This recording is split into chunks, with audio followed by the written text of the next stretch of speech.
welcome everybody. This is a class about mock exams, mock tuning exams. And a mock exam is basically a tuning quiz that you can give yourself to help assess your oral tuning skills and figure out how ready you are to pass PTG's RPT tuning exam, all phases of it. Today we're going to focus on the mid-range, but you can use this for every aspect of the tuning exam. With the help of your exam-approved ETD, the four major devices, the AccuTuner, the CyberTuner, VeriTuner, and TuneLab, you use those devices to create a master tuning, or in this case, a mock master tuning. You will then detune the piano. You will then put your device away. You do your own oral tuning, and then you get your device back out and you measure things, and you will get a score that will tell you how you would score on the tuning exam. It's not exactly the same as what happens in the exam room, but it's close enough to help you figure out how ready you are. This is a much better, much more effective way of evaluating your readiness than just listening by ear or trying to guess because somebody said they think your tunings sound good. So these days, a lot of people tend to start off using ETDs early in their career, different than people who started 20, 30, 40 years ago. And that's okay, but it can also get people in trouble. And I was one of those people. I got into the ETD world, and I had to go back and figure out how to learn my oral skills. It was a very good exercise. I'm very glad I did it. I absolutely support the concept of having to learn oral skills and having to pass the PTG tuning exam using oral skills, because I learned a lot during that process. And so it's a great thing to do. And this tool, if you own an ETD and you learn to give yourself mock exams, that tool is going to help you know that when you go into the exam room that you are ready to walk in there and actually pass the exam.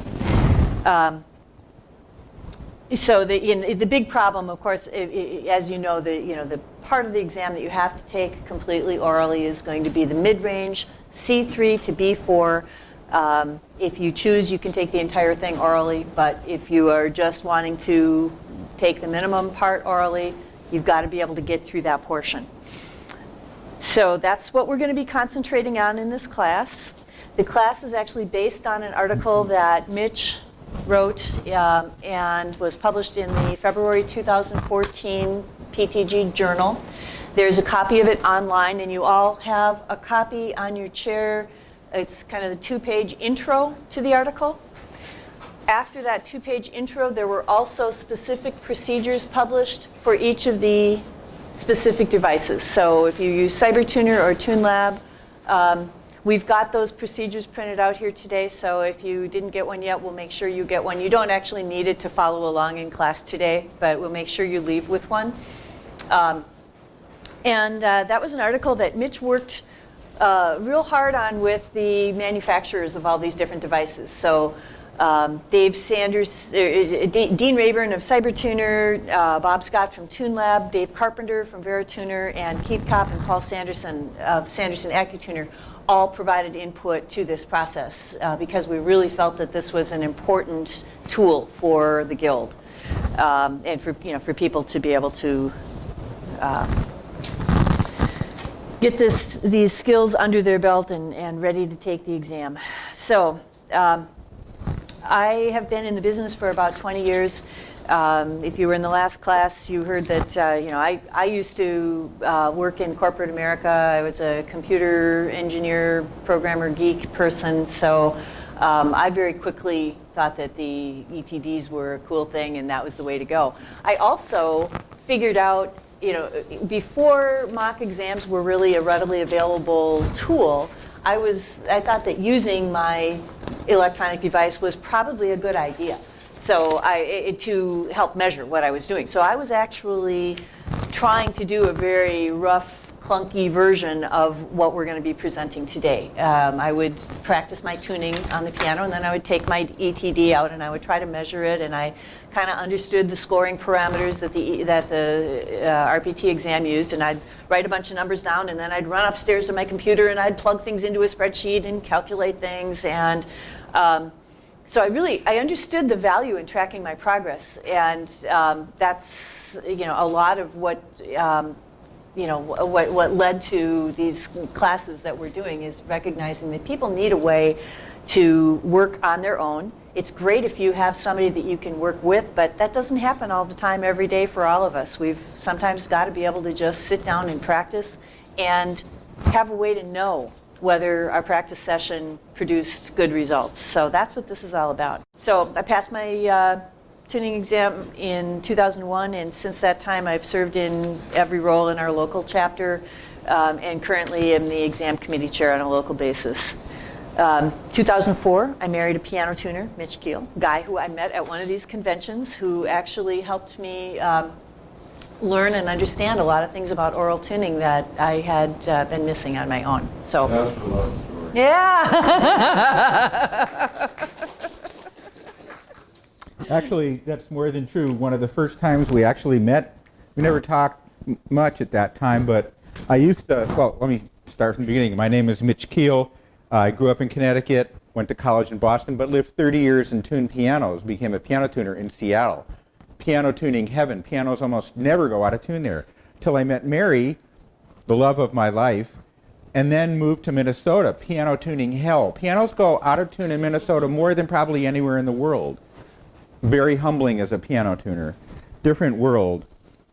Yeah, and when we used to talk on the phone, I can remember Mitch would snicker. He would whine about it if he went and found a piano that was at A439 instead of A440, and it moved 5 cents. It moved 8 cents since the last time I was here 6 months ago. Yeah, or 2 years or 3 years ago, and I would say, my God, we would consider that a blazing success in my part of the country.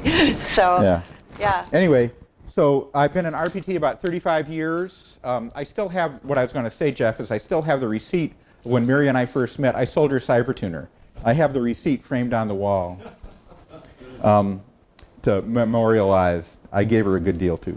I've been a CTE, a Certified Tuning Examiner, for about 25 years. For 10 years, I worked with Dean Rayburn on Cybertuner, teaching, developing, selling, and stuff. In the 90s, I was chair of PTG's exam committee, of the ETS committee. Very interesting. I would sleep with the piano at conventions like this and see 4 or 5 tuning exams a day. Real instructive, never mind having given a bunch of my own exams as CTE in charge for years before that and many since. I've been a teacher forever. I almost became an elementary school teacher when I was in college, but little kids scared me. Now that I'm a grandpa, I'm not scared of little kids anymore. I love little kids.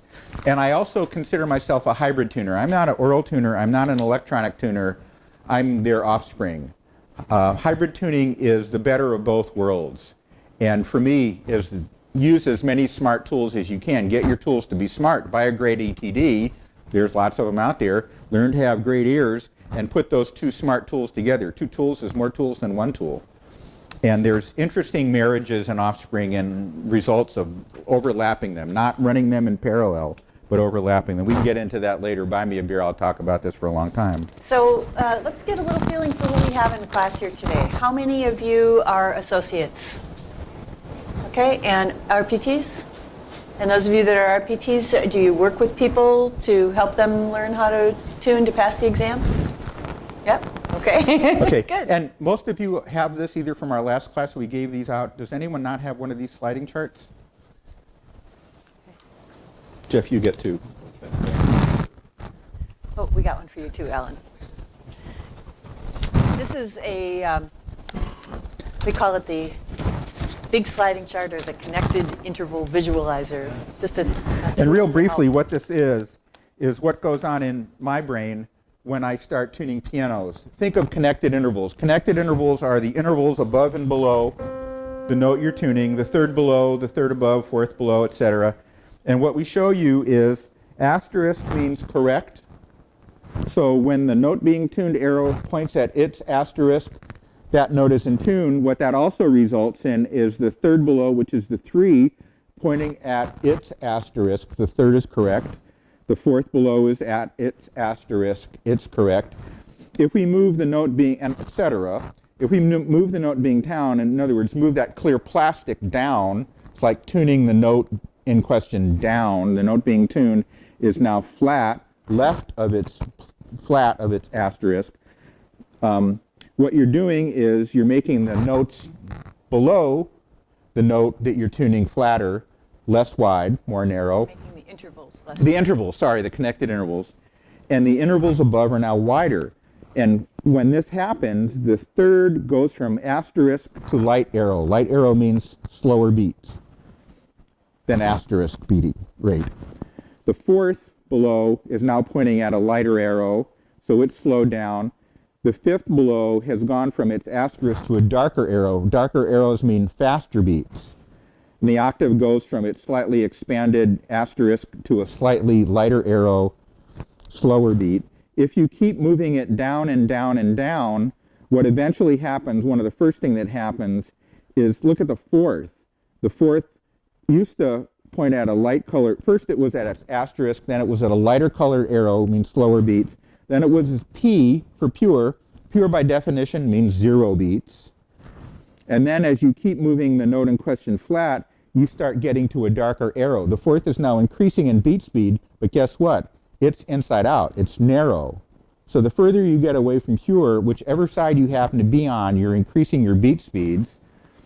But also as you get away from the asterisk, the less correct you are. You're either increasing your beat speeds or decreasing your beat speeds, depending upon which direction you are pushing the note and which direction, or the width or narrowness of the correctly tuned interval. So this is an oral tuner visualizer. If you drilled a hole and you looked in my skull, this is what you would see. And this is real important to understand. In fact, I would even say crucial. So get this in your brain, get this in your spine, get this in your instincts. You're going to get real lost if you don't understand this. So what are mock exams? A mock exam is an unofficial clone of the actual PTG tuning exam with relatively minor differences.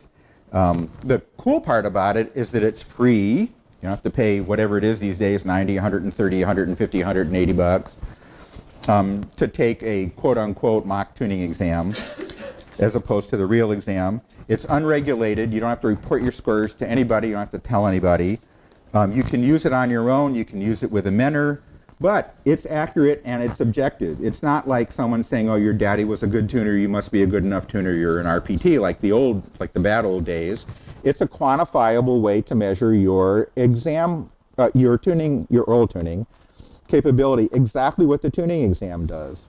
Can be used on any piano. It doesn't have to be the official exam piano, 5'9" grand with plain wire down to C3, blah, blah, blah.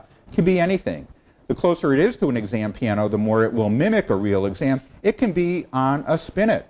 You won't get matching results, but you will still get worthwhile results. You don't need to detune it the way we detune an exam piano. You can if you want to. It's perfectly capable of doing it. We'll show you how to do that. But you can just give yourself a score on a job piano, on a customer's piano. It's real easy. You don't have to go through the whole process. It's extremely flexible. You'll figure out how to do this all on your own. The difference is, and the secret to a mock exam's existence, is that we don't have to have CTE and 2 RPTs. In other words, the Master Tuning Committee spend half a day or a day slaving over the master tuning, which is an oral-only tuning done by a committee. Instead, what you can do is the same thing you do when you use your ETD on the job. You sample the piano, you click calculate, and you calculate a tuning that you would normally tune on your customer's piano and charge money for it and walk away. That's our mock master. And that is the secret.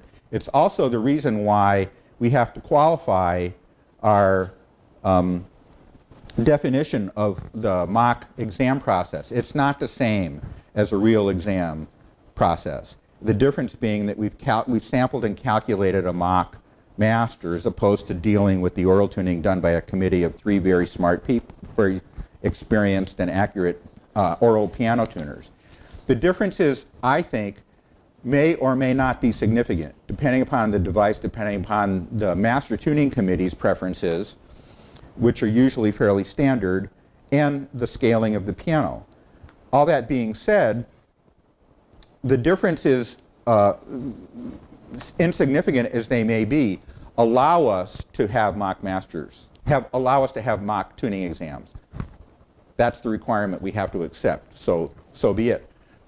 What it also means is the mock exam is certainly, the differences between the two master tunings do not disqualify the mock exam from being useful for knowing whether we can pass the tuning exam, because passing is 80. I'm sure that there's no difference at the 80-point level, significant difference between the two master tunings. There is maybe at the 95 or 99 level, but that's not the value of mock exams. You can use them at that level, they become less reliable as a match of the real exam because the master tunings are different. But at the mock exam utility level, why mock exams exist and how they should be regarded as the most cool thing that I've ever done is to know whether you can pass the tuning exam at 80 or above. 80 is a pretty low bar. We're going to get going on this in a minute, but basically we really want to stress the value of using these tools that you already own, because when you get to the exam room, everybody's pulling for you. Everybody wants you to pass. You want to pass, the examiners want you to pass, all your friends want you to pass.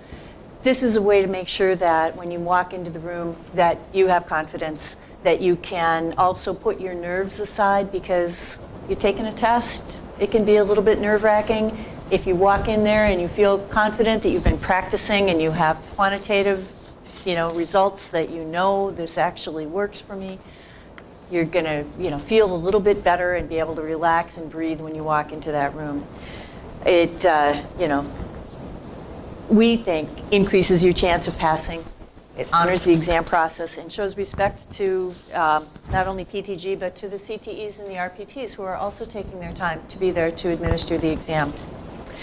So we want to talk just a teeny bit about how the 4 ETDs are similar and different, and then we'll get into the mechanics of it. Okay, there's 4 exam qualified by the ETS committee electronic tuning devices.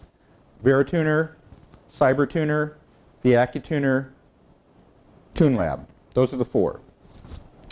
They all have the exam scoring module, the approved exam scoring module, used by examiners probably right at this very moment down the hall and all over the country for years to score the RPT tuning exam.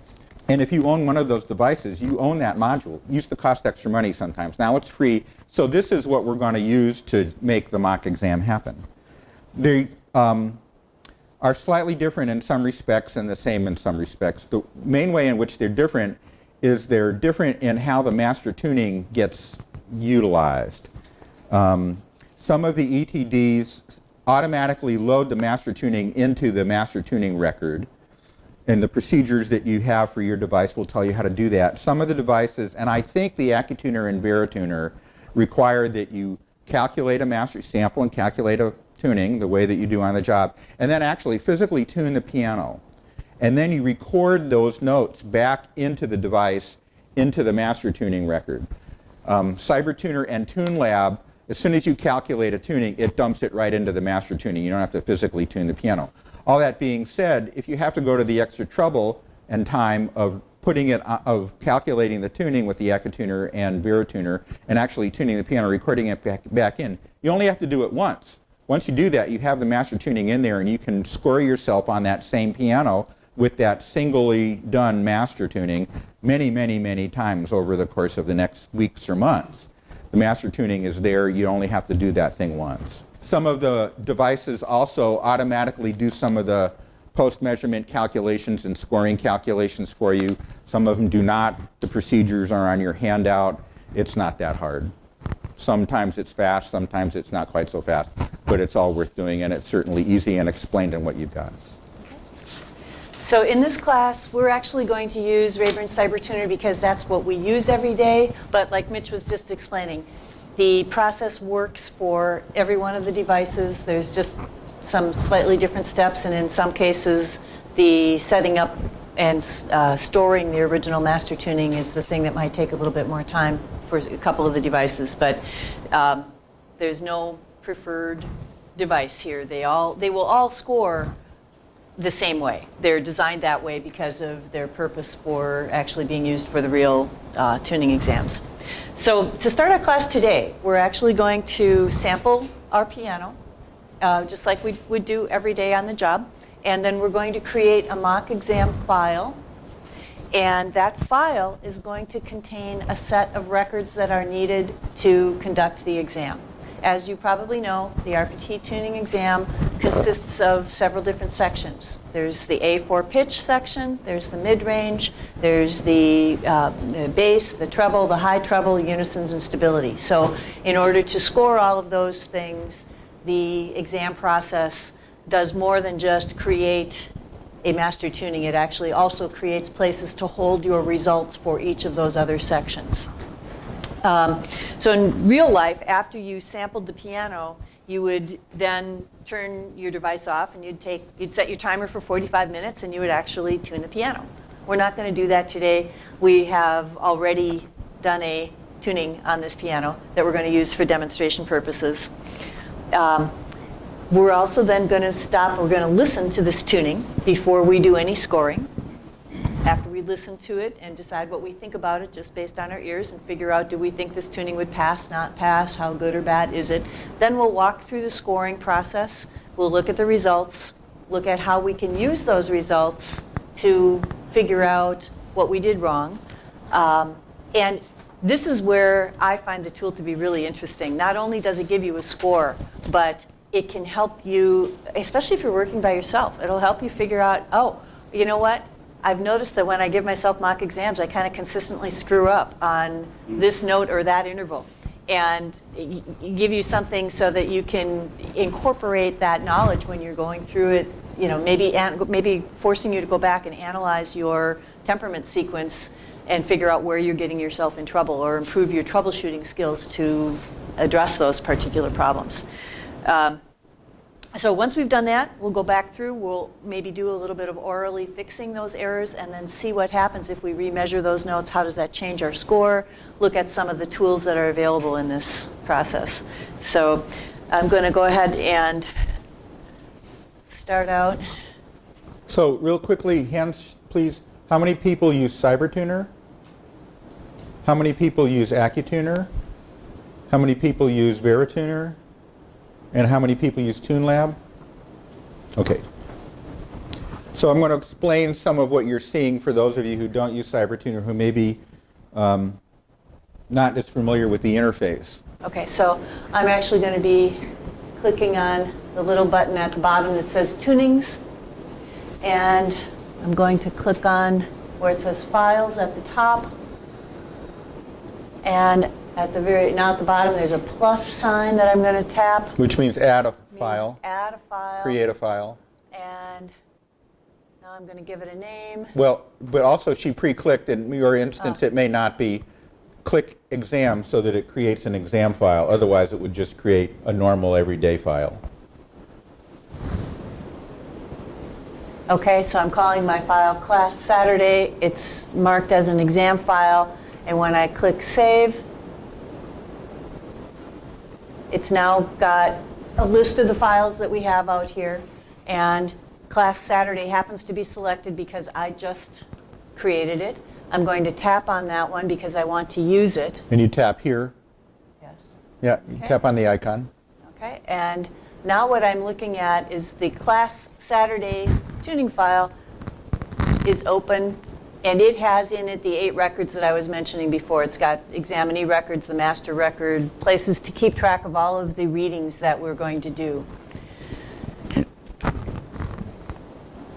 All right.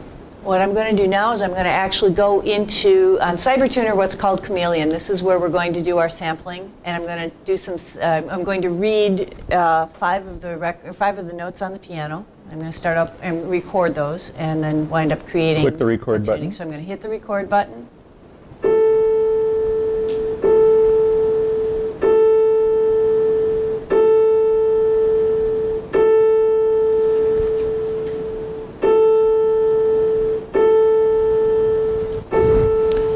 Pulsing rings means listening, spinning tuning fork means saving and calculating.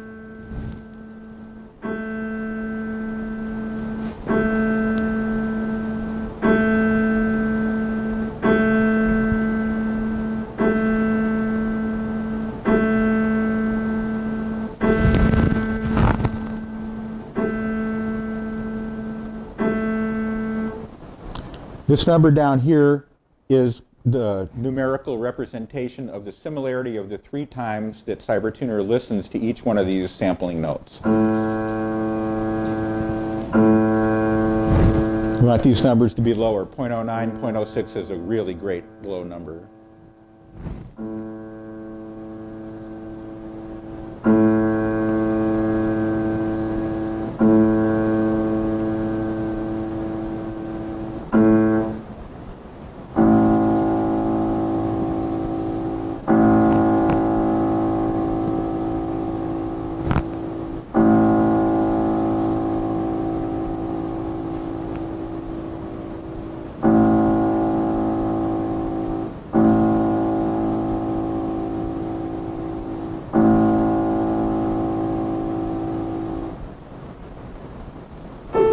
Oops.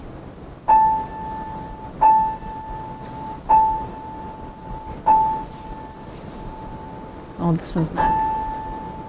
Okay, that one I have to, She accidentally weren't hit muted. A4, so that number down below that was 0.06 was so high that CyberTuner said,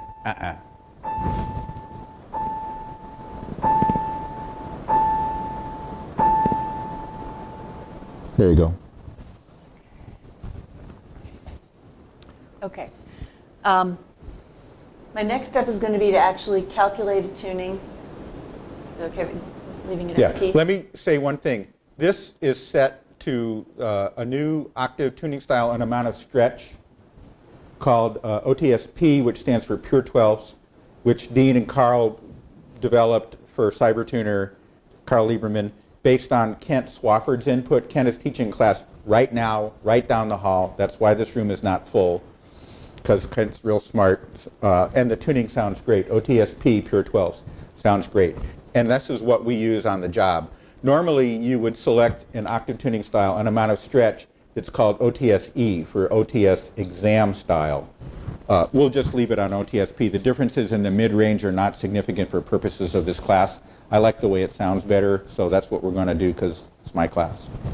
Okay, so I'm going to calculate this tuning, and when I calculate it, it's going to store the results of the calculation into the examinee tuning records, the EE1 and EE2, and the master or SOUP records. The EE1, EE2, and SOUP are legacy terms that have been around the exam world for a long time. So we're just storing this. We're storing the same information into all 3 of these places. Right now, if we calculated a score on this mock exam, it would score 100 because we put the same readings in the master record as we put into the examinee record. And this is the example of CyberTuner automatically filling up the master tuning bucket. In other words, the tuning we calculated is set to go. It's in the master tuning file, master tuning record. Yep. Okay. If you were doing this at home and you wanted to give yourself a really accurate feeling for what it's going to be like to go into the exam room, the next thing you would do is detune the piano. And there's a measured way to detune the piano. An exam committee specified way to detune every exam piano. Right. They're all detuned the same way so that everyone goes through the same exam challenge. And in CyberTuner, we would bring up the detuning record. And actually, should I bring it up in the graph mode? Yeah. Well, what you would do is you would stay here for a second. Yeah, okay. What you would do is you would you would detune this piano by tuning every note so that the spinner was centered. In other words, make the light stop effectively. So if I was tuning this note, for example, I would need to flatten it to match. Right. This means the note is, I need you'd bring to the note up. okay. And then you have to You're bring gonna that note right, down. Bring this one down. You have to So bring you'll that note notice up that and that note down. they're And basically, alternating. the official detuning detunes one note sharp, the next note flat, the next note sharp, the next note flat. That's the detuning equation.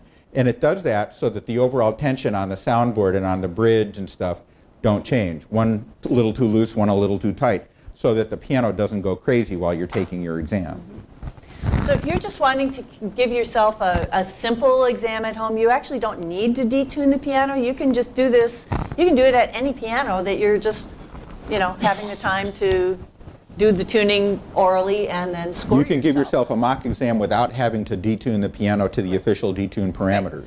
When you However- walk up to a piano at a customer's house, it's, the weather has detuned. detuned it.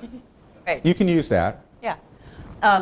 We strongly advise, though, if you are preparing to take the exam, that you do this at least a couple times. Get That you- yourself that you prepared. really you do detune the the piano. detuning, because that will give you an understanding of just how strange this piano is going to sound when you walk into the exam room, because it will sound strange, as you can imagine, with the notes being alternately tuned, sharp and flat and sharp and flat. Some of the intervals won't sound bad. Others will sound like things that just are from outer space that will make you ill. So it's worth preparing yourself that way. The other advice I might give you is, if you know what kind of piano your exam will be on, go find, the same piano at someone else's house, tune the exact same piano so you get a feel for the scale and a feel for the strings. And if possible, tune the exam piano unofficially. Just go and, if you can, get permission to go tune it. And if you're coming to a convention, you can get here early, go to the exam office, go to the exam room, ask permission to sit in on the master tuning of the piano you will be therefore taking in a few days or hours, taking your exam on. It's unbelievably educational to watch any committee master tune a piano. Never mind the piano that you're going to be taking your exam on. Highly recommended. So what we're going to do before we actually move forward with the mechanics of this is we're going to listen to the tuning that's on this piano and decide what we think about it and figure out whether we think it would pass or fail the exam, and just kind of get a little bit of input. We're going to listen to it by we're just going to focus on the mid-range, on C3 to B4. We're going to listen to the slow beating intervals and just kind of get a general picture of where we think this is at. So let's put your ears on here.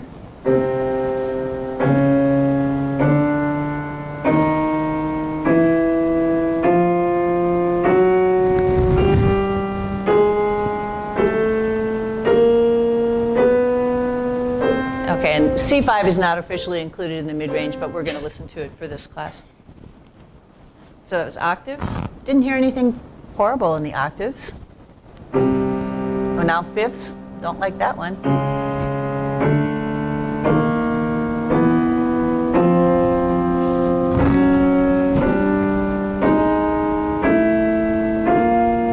Ooh. Ooh.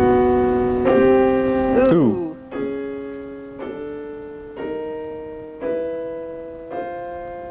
Okay, fourths.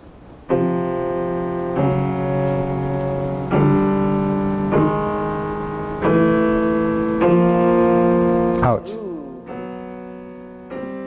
Ouch. Yeah.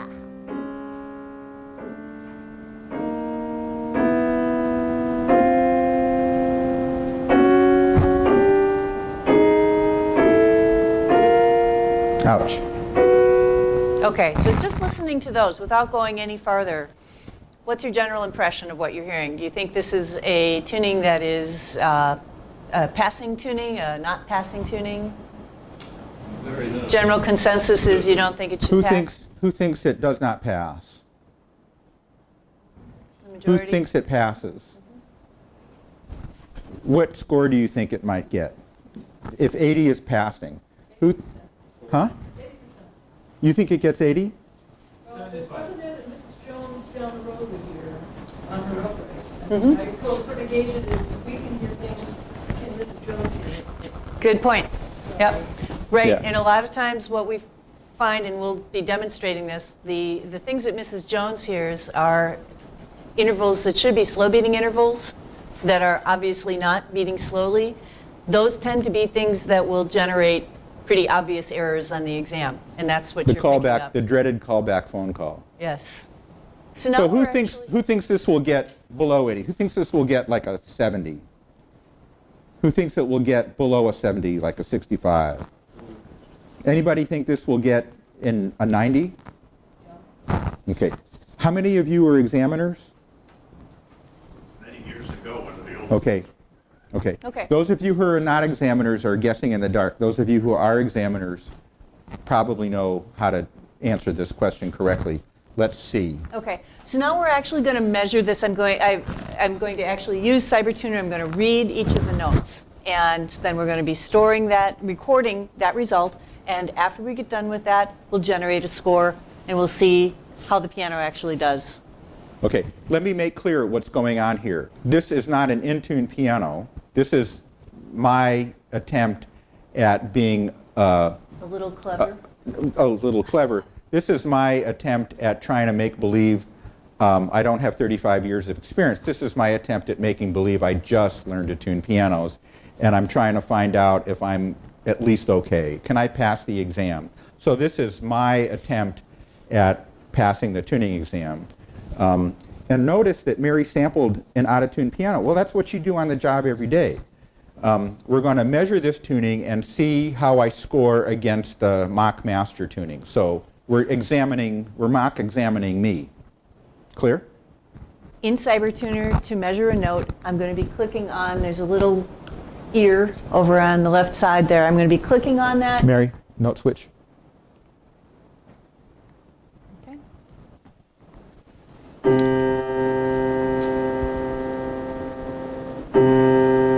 Okay, what just happened is she clicked on this button.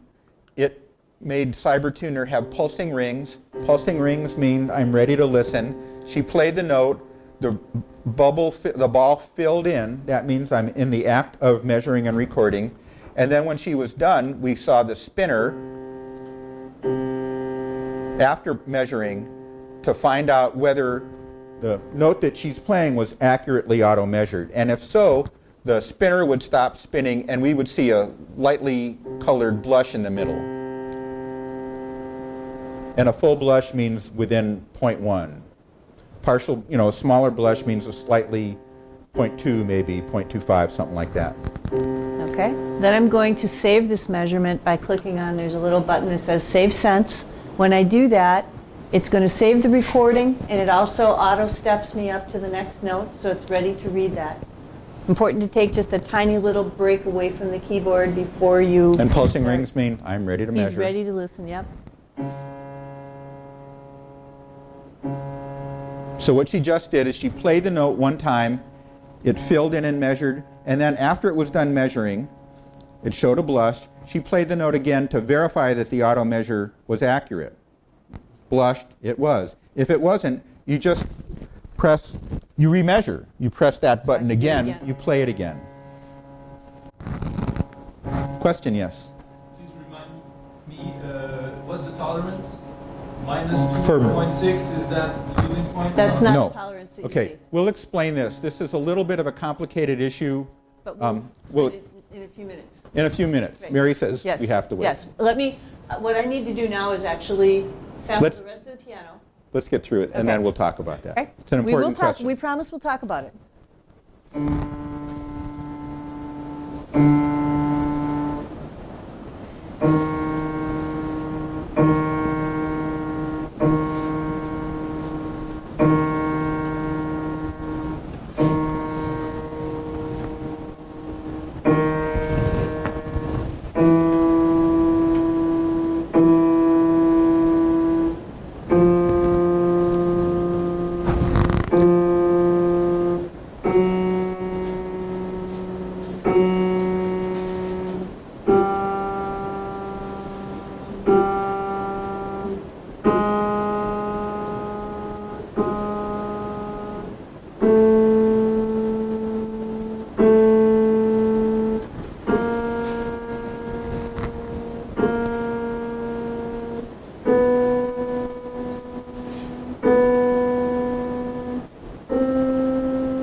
So a few things to notice.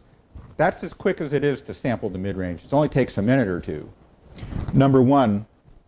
Number two, for those of you who are CyberTuner users, make sure that you did what Mary did, which is after you sample a note and stuff, you enable sampling the first time by clicking this. You sample it, you verify that the blush is blushing. Then you're ready to save it.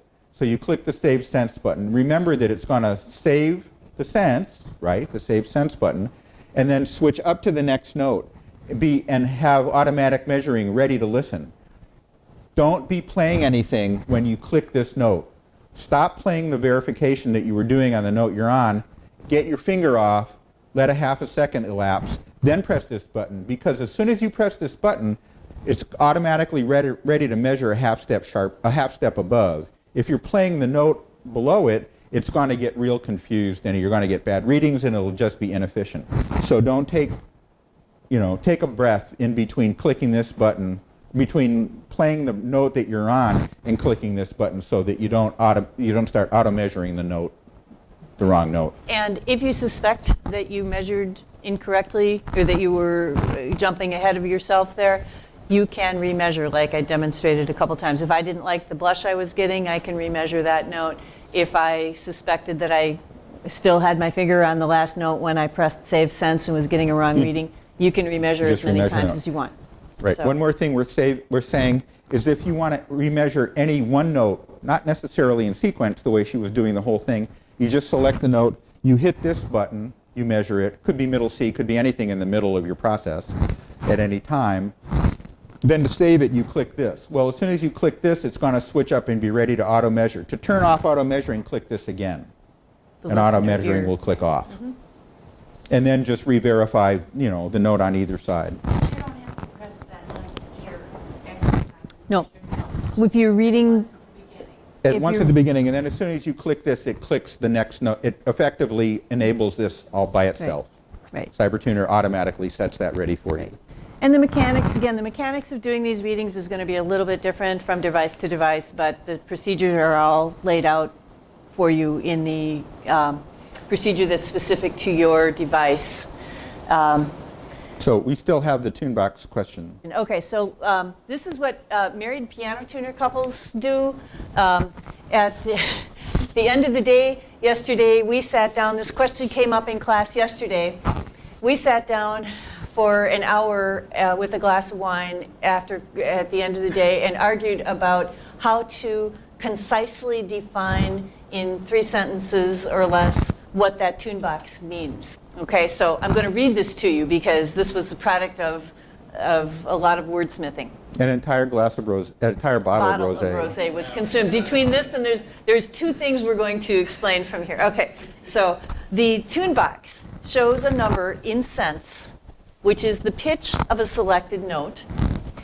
If inharmonicity did not exist, and if the human ear did not prefer the high treble and low bass to have even more stretch, that number would always be 0 for all 88 notes. But it's not real life, and it's not real pianos. Okay, that's all we're going to say about that.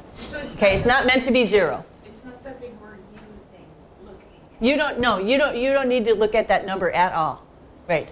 And it's there because pianos are what they are. It's because that's how piano tuning works. Yes. In other words, once you calculate a tuning on the job, you're going to get numbers for all 88 notes. On all the devices, they always do that. Right. The numbers are almost never 0.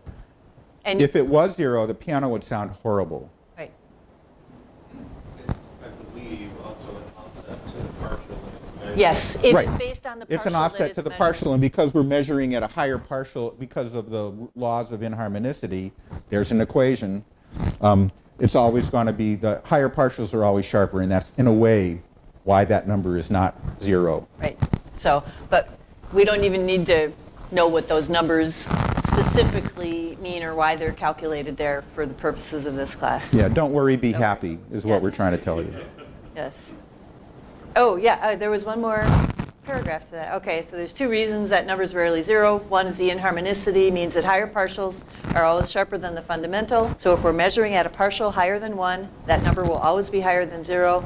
And 2, because the human ear likes added stretch, ETDs and oral tuners will push the tuning even farther than inharmonicity demands. So that's kind of the final answer on that. Is that, Okay, so we're going to move on here. We're actually going to, now that we've measured it, oh, there was one thing that I should have done first, but I can do now. There's no real harm in having done it out of sequence. I should have measured the A4 pitch, because in the real exam, that's the first thing you do. You set A4, and you've got 5 minutes in which to do it. We recommend that you try to do it in less than 5 minutes, but you have up to 5 minutes to do it. and you have 2 attempts at it, but we recommend you learn to tune so that you only need 1. Right. And so the very first thing when you're in the exam room, as soon as you think you have A4 ready to go, you knock on the door, tell the examiners, I'm ready, and they come in and they're going to measure A4. So I'm going to do that right now. I'm going to do the same thing. I've got the A4. This time I opened the A4 pitch record. Right. She clicked on the tunings thing, it opened up that set of records, and she selected A4 pitch, which is designed to measure, guess what, A4 pitch. Okay, so I'm going to listen to that and see how close we are. All right, 100. I was 0.9 cents off. I was just barely within the tolerance. A question for you. On setting that tuning fork and an AccuFork, can you use either of those? You can use these. You can use ETDs to calibrate. You can use an electronic tuning device to calibrate your tuning fork. Was that your Calibrate. question? No, you're talking about in the exam When you're room. setting the pitch. In the exam room. You can use a tuning fork. You can use a tuning fork. You can use an AccuFork. I believe you cannot have an ETD in the room. Am I right? Am I wrong? The AccuFork is acceptable. The AccuFork, electronic tuning forks are acceptable. If they put out a pitch, they have to emit a sound. You can't have a picture. No, Right. I went think to, no. like, the tuning prep or whatever, and they said if your electronic device that produces the sound also has a picture, they just cover it. Oh, okay. So you can use what, if The- that's the the case, sound you is can what they- use the sound that you're used Yeah. to, but you will not see it. Yeah. It will Right, cover. requiring it in effect to be entirely oral for setting A4 pitch. We will also talk about tolerances a little bit later, because that's a very important concept when it comes to the exam. But Right, and essentially what happened, I had a 0.9, 0.8 error in my A4. I'm within the tolerance of 0.9, so I get no points off. Okay. And there's multipliers and stuff. We'll talk about all that in a little while. Okay. Because I looked right there. This time the tune box is telling him something. The box This is is telling telling you him different something than what else. it told you before. Sorry. Yeah. Only on A4 it's telling Only him. on A4. Yeah. It's telling me how far off I was. No, the other Not notes you yet. won't know. Not Right. yet. We will in a And you minute. will not know the other notes from looking at the tune box. This is special because it's A4. Yep. Good question. Good question. Okay. So now what I'm going to do, because we've actually sampled and recorded the readings for the mid-range notes, I'm actually going to click Go on... back. Oh, you clicked a little fast. Okay. I'm gonna We click on the box. button that says RPT exam. exam. Will appear only when you're in an exam file. Okay. So I'm clicking on that, and then I get to a screen where I can select the RPT exam. I'm going to click on the button called Score. Once I get to this screen, I do need to make sure that I tell it what my temperament octave starts with. Many people tune with a F to F temperament octave. Some people do different, but if F is already selected for me, because that's what I normally tune with. Okay, Mary, wait. Mm-hmm. So she selected F3 as the lower note of her temperament, which you need for making the correct calculation. CyberTuner the devices do that. We've also made sure that we're in part 1, right? The tuning exam has 2 parts where you're tuning the mid-range, part 1 and part 2. We're in part 1, so make sure part 1 is selected. And she's now going to click the button that says Score Part 1. Right. So this is the chart that you'll see after you take your exam. This is filling in the errors. Positive means there's an error, the note's too sharp. Negative means there's an error, the note is too flat. So negative means flat, positive means sharp. And this is the C's. This would be C, octave 3, C sharp, octave 3. That's octave 3, that's octave 4. Notice that some of these are gray. This is the temperament octave. And all you're seeing here are the points that have been assessed based on the readings that have been taken. Okay? This does not mean that there aren't other things that might not be perfect about this tuning because of the concept of what we call tolerances. Okay, so when you tune a note and when it's recorded, there's the master tuning target that says this note should be tuned exactly here. You come along and you do your tuning, and you might hit it on the head or you might be a little bit off. Some of these notes that don't show any points on them might not be tuned exactly to where the master tuning said it should be, but as long as they are within 0.9 cents of that target note, it will not generate an error. Once we get up to 1 cent error, or 1 cent deviation from the target, that's when 1 point will be assigned. You would be assigned 1 point in either direction, sharp or flat. You'd either get a positive or a negative error. Once you get up to, then 1 point is applicable up to 1.9 cents. When you hit 2 cents deviation, you're going to be at a 2-point error. And these so on and tolerances so forth. differ depending upon if you're in the mid-range or in the bass or in the treble. They differ with unisons, they differ with stability, the multipliers differ, so a lot of this is a floating target stuff. You don't need to know this, Right. but don't be confused because you don't know it. Right. If it And- looks a little funny, it's just the way it is. And it's also, it's a good thing to understand because when you're listening to your tuning, you might hear something that you say, well, I don't think that sounds real good, but it didn't generate an error on my test, okay?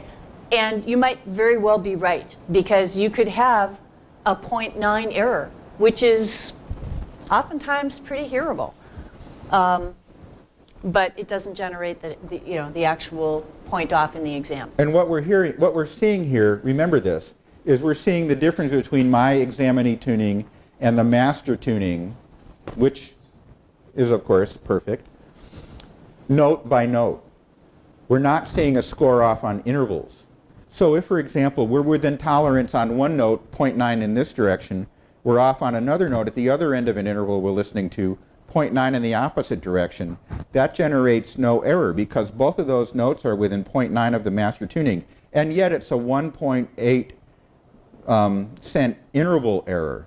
So we might hear an interval that sounds bad, but that's not the way the exam thinks. So don't be confused if things don't sound as good as you think they should. Okay? And the other, You were measuring the values. Were you measuring things that weren't in the temperament that you were tuning? We measured the entire mid-range. Okay. okay. The other thing that we want to point out, there's a number at the bottom side of the screen called, it says PCN. That stands for pitch correction number. This is a concept. You do not need to know how to calculate it, but we want you to understand basically what it means. And again, this was part of our wine drinking adventure last night. The PCN is the average of how sharp or flat your 13-note temperament is as compared to the 13-note temperament of the master tuning. There are 13 notes in a temperament octave. You add up the numbers in the tune box and you get a result based on the examinee record. Then you add up the same 13 tune box temperament note numbers from the master tuning, subtract the master tuning total from the examinee total, and divide by 13 to get the average difference per note of how far off the pitch the examinee tuning is as compared to the master. The result, or PCN, is included in the behind-the-scenes calculation so that you are not penalized for your tuning being slightly sharp or slightly flat of the master tuning. Okay? You don't need to know how to calculate it.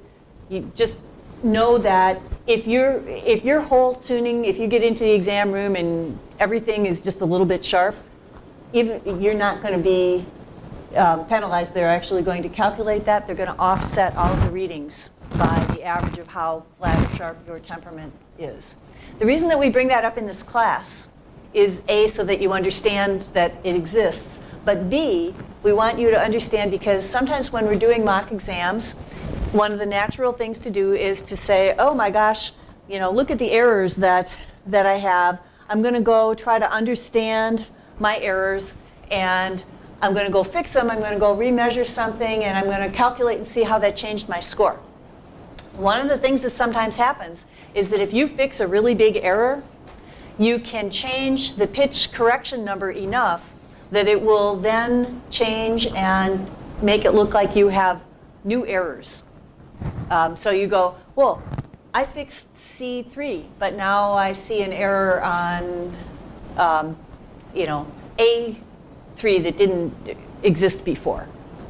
That's the pitch correction It's number. a pitch correction number that might be getting in your way. Right. We're not going to talk any more about the mechanics of it today, but if you see something strange happen when you're doing a mock exam where you fix something and you go back and recalculate and you see values changing a little more dramatically than you thought they should have, it's probably because that pitch correction number changed. Because when you changed a big error, you're actually changing Within the average temperament. within If the you temperament. change the note within the temperament, you could affect the PCN. If you change a note that's not in the temperament, I picked a bad example, right? the PCN C4, will yeah. not be affected, right? Correct. Because it's temperament pitch. Right, right. So you could be resetting that average of where Okay. that's all we're going to talk about. That's all we're going to talk about. If it's confusing, it's because it is. Yep. If you want to understand it better, talk to us later. Yep.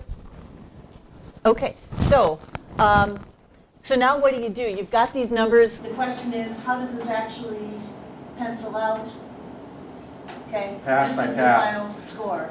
How many of you thought, and don't be embarrassed to admit you were wrong, how many of you thought this exam that you listened to failed? Almost everybody. Yeah. And some of us thought it just bombed. This exam passes. Kathy was right. Kathy's usually right about almost everything. She's certainly right about this. We could save so much time in future discussions if you just tell my husband. Yeah. I will. Yeah. So And the reason why she knew that was for, I suspect, two reasons. One, she's given, probably hundreds of exams. She's very smart. She's a great tuner. And because she has examiner experience, she can actually know what the sound of an 80 should sound like, which is interesting. You should know what a sound of a 90, what the oral, quality of a 95. It's worth figuring that out on your own. That's your homework for next time. The other is, I suspect Kathy knows that I'm a little bit clever and devious, and that I probably dialed in an 80. Never crossed my mind. Yeah. Well, you should always assume that I'm clever and devious, because that's exactly what I tried to do, and I nailed it. Yeah. That's the sound of a passing tuning. Surprise, surprise, surprise. It sounded bad. That implies several things. One, don't stress out. Don't freak out. That tuning passed. If you can tune better than I can, or better than I did, you can pass the exam. Number two, the tuning exam has a not super high bar of passing. That's maybe a good thing, that's maybe a bad thing. Buy me a beer, we can talk about it later. But that's, an 80 does not sound real good. And the third thing I might editorialize is that just because you can pass the tuning exam, for example, at 83 and 81, does not mean that you will succeed as a professional piano tuner if this is the quality of tunings you deliver to your customers. In my personal off-the-record opinion, you will go broke real fast. This is not the kind of stuff that you should deliver professionally. So learn to be a better tuner than what I did. And I think one of the takeaways here is that when you can hear when you can hear these intervals that should be slow, beating intervals, the octaves and fifths and fourths, when you can hear noise, big noise in those, you've got problems, and you need to learn how to fix those problems. Those are going to be the glaring errors for your customers, as well as they're going to show up in the exam. Those are the kinds of errors that are going to really generate points.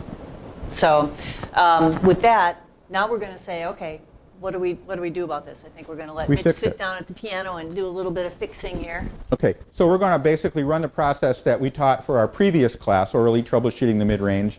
And you already listened to a lot of what we did last class, which is listen to octaves, fifths, and fourths. The slow beating intervals in a better tuning than this should be slow, and they don't. Octaves.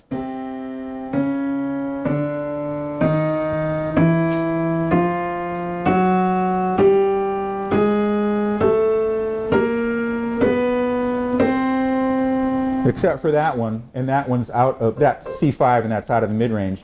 All those octaves are okay. Perfect? Yeah, maybe not, but they're all okay. All these slow beating, what are supposed to be slow beating octaves are slow, so we're okay. Let's listen to fifths, starting at C3. Not okay. That is not slow. So there's obviously something wrong in that lowest fifth.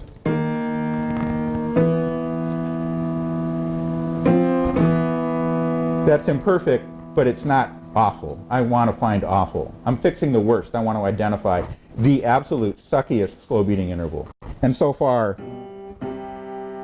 that completely stinks.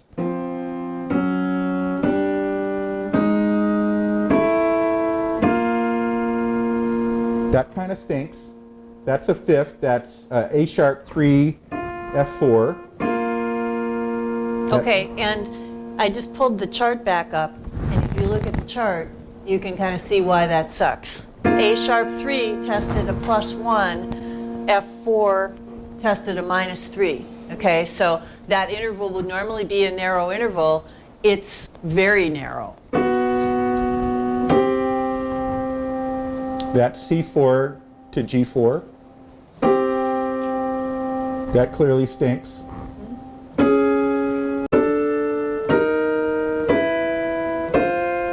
Okay, let's run fourths.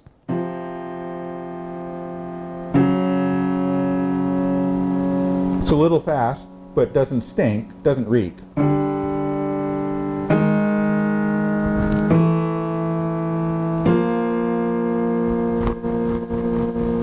That's pretty fast for a fourth. That's F3 to, sorry, B flat 3. Right, and that one was a -1 on the F and a +1 on A sharp. So you can tell just from looking at those numbers that it's a wide interval. It should be a wide interval, but it's wider than it should be. And that's G3 to C4. That's really beady. In which case, right, we don't show an error on G3, but we do show a +2 on C, so we've got the same thing going on. There's a problem there. Not the worst, though.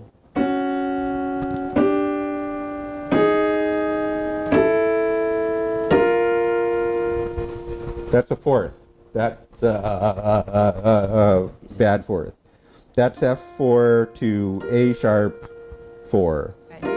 Right, and so that one we've got a -3 error on F4 and no error showing on A sharp 4, but that's a 3-point Okay, error. so I want to identify the worst slow beating interval.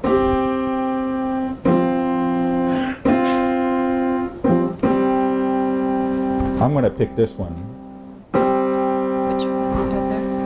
This is that G3 to middle C to C4. Okay, you could pick others. I could pick others. Mary Yeah. might suggest I pick others. That's okay. You want to pick one in the mid-range to show what's going to happen, right? Pick one in the mid-range? Or in the temperament, rather. Yeah, so,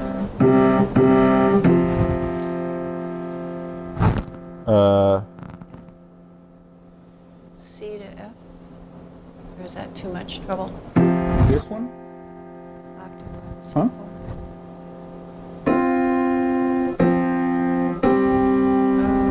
I'm going to fix this. Okay. So this is beating too fast. Let's measure it using oral checks. Figure out if this fourth, which should be, you know, a beat wide, the third should beat about a beat slower than the sixth. The difference should be small. The difference is big. This fourth is therefore which? Too wide or too narrow? The third should be a little bit slower. The sixth should be a little bit faster. Is this a little bit? Is this difference 1?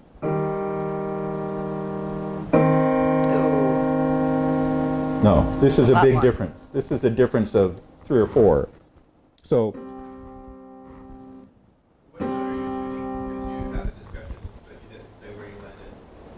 what? He's tuning, Tuning, you discussed it, but you never the interval that you're tuning is going to be G3 to Does C4. anybody want to come up Yeah, and you watch can this? come on up and... Sometimes easy to hear when you can see my hands, especially the earlier you are in your career. I even find this to be true for myself. Okay, this is a fourth that sounds bad.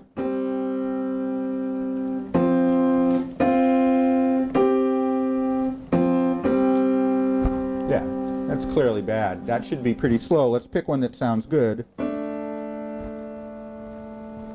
Slow roll. This would make you seasick. This is a fourth that's wrong. The third sixth test is the test for measuring the size of a fourth.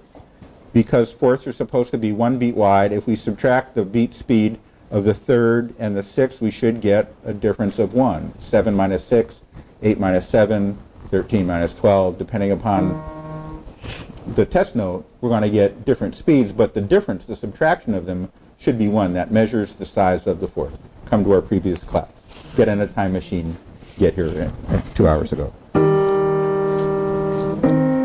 So this fourth is too wide. That's why it sounds bad. It might be too narrow. If it was too narrow, the third would be faster than the sixth. That's what happens with fifths. Fifths are supposed to be narrow. This is not. This is too wide. If this is too wide, it's only one of two problems. Either this note is flat or this note is sharp. It's the only way this can be wide. So let's try to figure out if this note is flat or this note is sharp or both. Let's test this note. If this note is flat, we expect the fifth below, which is naturally supposed to be a little bit narrow, to be too narrow. Right? Sounds terrible. That means either this note is flat or this note, which we're using it against, is sharp and it's screwing up our test. If this note is sharp, we expect the fifth above to be too narrow because fifths are naturally a little narrow. If this note is sharp, which is the only other condition, this fifth should scream. And it's a little bit beady. Let's measure it using the 6/10 test. This should be a little faster, this should be a little slower. It's maybe more than a little, but it's not a lot.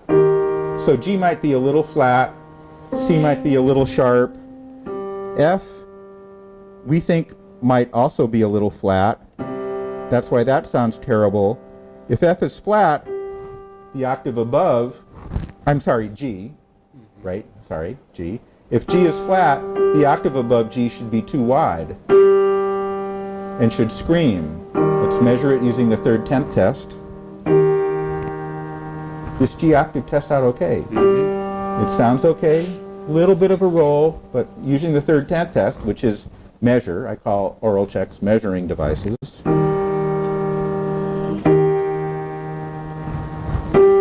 This doesn't test out as terrible. So I think G is probably right. I think that sounds bad because that's probably sharp. Let's, okay, so this might be a little sharp, this might be a little flat, huh? Let's use thirds. Thirds should go smoothly.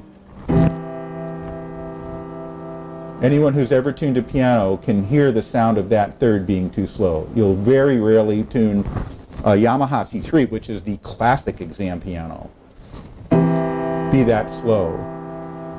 So there's a good chance this note is sharp because that's too slow. That would be how that third is wrong, unless this note is flat.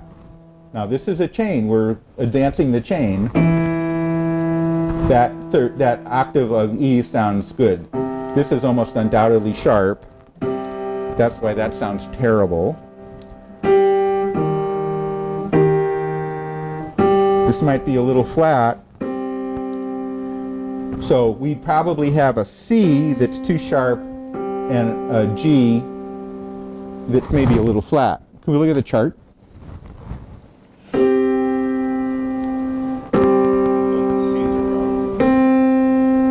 Okay, so the C is sharp. G doesn't test out as a problem, but It's within tolerance, but it's within not tolerance. I'm going to look while Mitch fixes it. I'm going to actually You can actually go to the I'll difference. go to the page and figure out where. So I'm going to make this fourth not suck anymore. This was our sucky slow beating interval. By flattening it, making this fourth less than wide, less than 2 wide.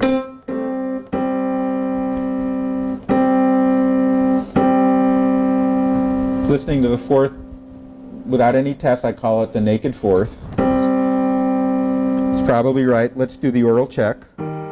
Third. Much more similar. The sixth is a tiny bit faster. This fourth is now in tune. Let's see how it measures against the fifth below. Way better. Let's see how it measures against the fourth above.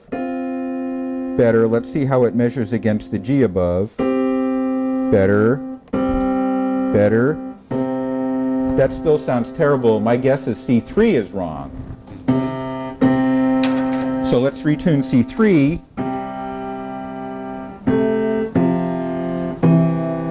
We know that's too slow. We have confidence in the E from a test we did a couple minutes ago. I'm going to bring down C. Hopefully that will make that sound better. Let's measure it.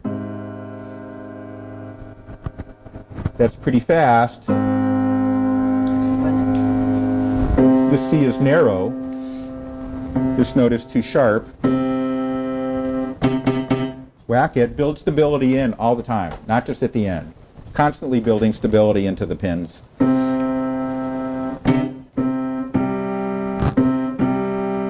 I've got to make that not be awful. I'm nudging C3 down. I got rid of awful. Let's listen to the fourth above, make sure I didn't go too far and make that fourth too wide. That's good. Let's listen to the octave. Octave sounds good. Let's measure the octave.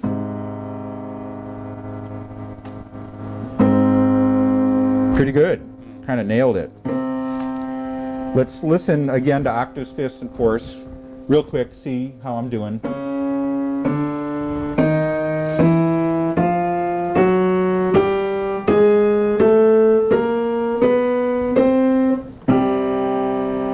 A little wonky, but better. A little wonky. A little wonky. Bad. It's your next target.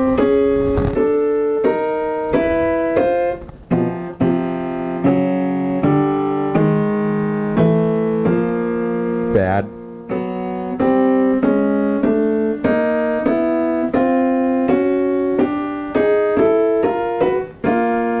That's bad. That's bad. Let's fix this, then we'll rescore. What's wrong with this? It's a fourth. It sounds bad. It's either too wide or too narrow. Let's measure it with the third sixth test.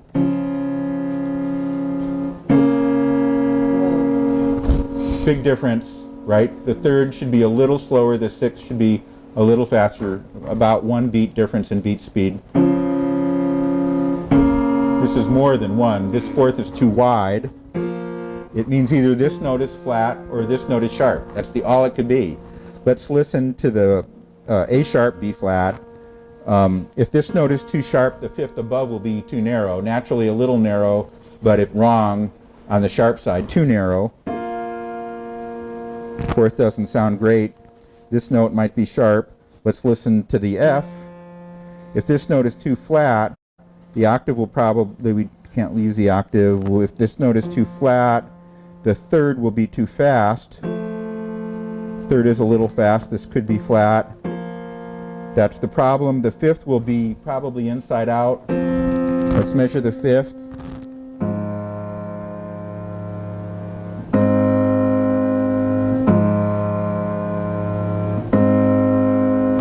Not really terrible, but that's terrible. I'm going to bring this up. I'm going to bring F up.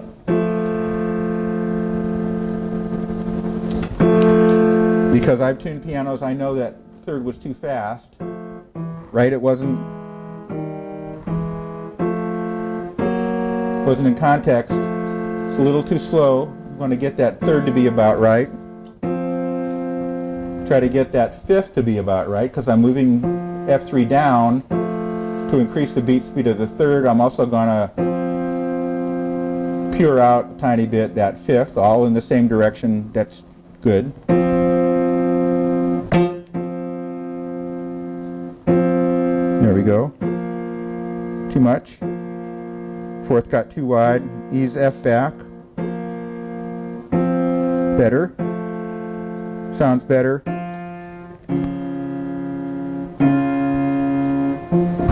That's a little slow. I'm going to ease this F up because my third 10th test showed me the 10th is not faster than this third. Which means that if this note is flat, which is what that shows relative to this, it's also probably flat relative to the fifth below. This note is flat. Bring it up. Fourth doesn't yell, so I didn't go too far. I didn't go far enough. The fifth's still bad. Unless there's a problem with B flat, which guess what, might be true.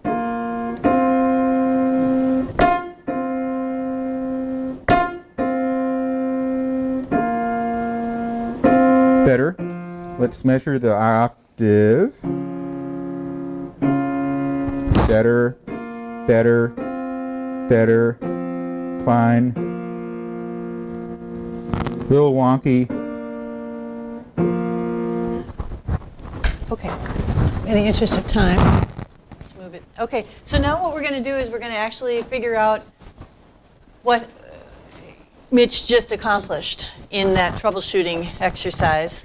And we'll go back and I'm going to bring the examinee record back up. I could just remeasure. If he just fixed one note, I could just remeasure that one note, but you fixed 4 or 5, right? So I'm just going to quickly go through and remeasure the whole mid-range here.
Okay, so I'm going to recalculate the score for this exam.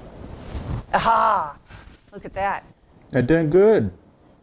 Okay, so he raised that significantly. Yeah, 81, 83 to 98, 96. Yeah. Yay. Phew. And from listening to Did I it- pass the audition? Yeah. So from listening to the slow beating intervals,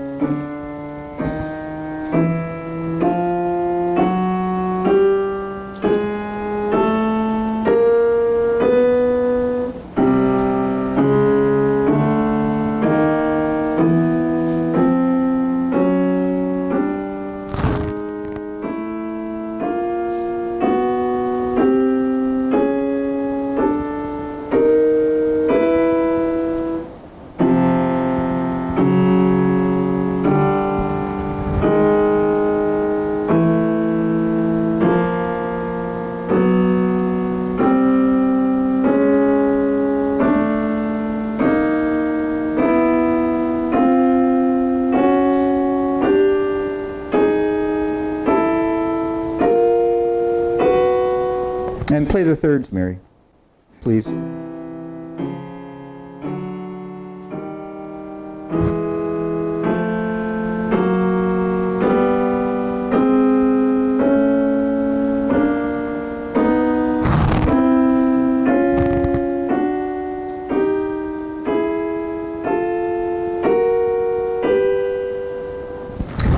Okay, I hear lots of things that could be improved in there. Right. I hear some fourths that were bad. I hear some inconsistency of the thirds, major thirds.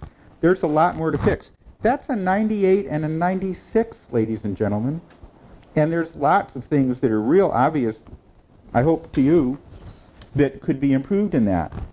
From a process standpoint, we hope that you will try using these mock exams, at home to practice and figure out where you're at. As Mitch has pointed out, and hopefully you could hear as we're listening through, there are things that could be improved. And the reason that they don't show up as errors are because of the tolerances. And, that'll hopefully at least give you incentive to practice and to know that, you can get there. You can find out how close you are. We would encourage you, obviously, to practice to have a really, really good sounding tuning to pass the exam. But in the meantime, this is a tool to at least be able to figure out Quantifiably. where you are and what kind of numbers. I really like the ability of the mock exam to help us kind of step back and analyze what happened. In addition to listening, I like to be able to learn things from multiple angles at the same time. So the mock exam is the reverse engineering way using numbers. And I like to look even deeper into the numbers than just at the score chart itself. But that helps my brain focus on exactly what a good interval sounds like. And let me make a couple comments. The process I ran to improve that tuning was the previous class. For those of you who weren't here, I'm sorry you missed it. Listen to all the slow beating intervals, find the worst one, analyze it by finding out if it's wide or narrow, use connected intervals like your sliding chart to figure out which of the notes is wrong and then whether it's sharp or flat. In other words, wide, narrow, sharp, flat. Okay. Then, Go ahead. and then kind of predict what's going to happen, grab your tuning hammer, fix it, and then re-listen to the whole thing. Okay. 5-step process, only one involves the tuning hammer. 4 are entirely mental. Oral tuning is mental. Your tuning hammer is a dangerous tool. Don't tune yourself into trouble. Think your way out of trouble first. Okay. There's one more thing that I want to show you. If you are a Cybertuning user, when you're on the screen that shows you the chart, if you have an error note, you can tap on that error note, and it brings up a little pop-up window that has the first 3 items are things that we use during the actual exam, whether the note was verified, thrown out, or unmarked. And the very Ignore last that. one is called Oral Tutor. Okay, Oral Tutor will give you some specific things that you can look at. In this case, I picked on, if I would have shown you this when we had the big errors, you would have seen even, more dramatic suggestions in here. But Mitch fixed a lot of the really big errors. But right now, I picked on a 1-point error. Note A sharp 3 is 1 point sharp. And it's telling us that we can understand what's going on by listening to some of these things. It's pointing out the worst problem, the oh my gosh, screaming worst problem. Horrified. Horrified. He's We can horrified. Listen to contiguous fourths. So the error note is A sharp 3, but listening to contiguous fourths, meaning the fourth that is going to use A sharp 3 as both its top note and the bottom note. It's going to be connected fourths, contiguous fourths. The fourths should beat the same, about 1 beat per second wide, but the beat speeds are too different. The lower fourth is faster than the upper fourth is what it's expecting us to hear. So let's listen to that. Okay, can you hear that? The lower fourth is beating faster. Upper fourth is fairly smooth. Okay, solution, flatten A sharp 3 until the lower fourth's beat speed is about the same as the upper fourth, about 1 beat per second. So we could do that. And then if I tap on the next one, contiguous major thirds, the two major thirds should beat at a 4-to-5 ratio. The beat speeds are too similar. The lower third is faster than 4/5 of the upper third. Again, if we flattened A sharp 3, that would correct that problem. And this is the one that I love. I love contiguous major thirds. Yes. Very sensitive, very powerful, but you can only use them at the end of your process. Everything else has to be pretty right. Okay, and here they're saying the third problem, the fourth up from A sharp 3 to D sharp 4. The fourth is too close to pure. Fourths must be expanded about 1 beat per second, similar to parallel fourths.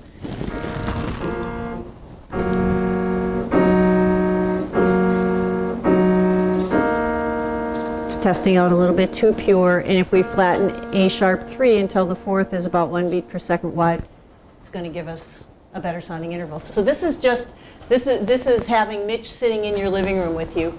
Oh, God. And helping you think about the different ways you can actually listen to the error notes. So check this out if you happen to have CyberTuner, because this is another really powerful tool that you can use. Do the other ETVs have anything like the oil tuners? I do not think they do. As far as to my knowledge, I think it's just CyberTuner that has that. It's not part of the exam. It was an added feature because all of those numbers are really there in the background, and somebody thought it would be a cool idea, which it is. So, yeah.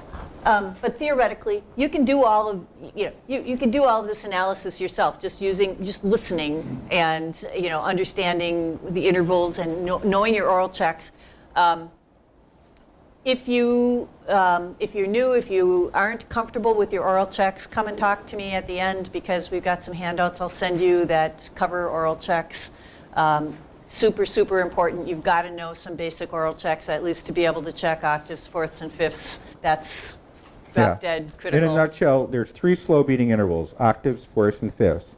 In the mid-range, the oral check for the octave is the 3rd tenth. The oral check for the fourth is the 3rd sixth. The oral check for the fifth is the 6th tenth. That's it. You have to know that.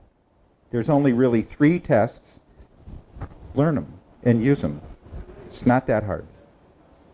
And it's a must. It's just, I think, without it, you're going to struggle. So, Okay, before you leave, please fill out your evaluation forms and bring them up front. If you have any questions, feel free to ask. Thank you.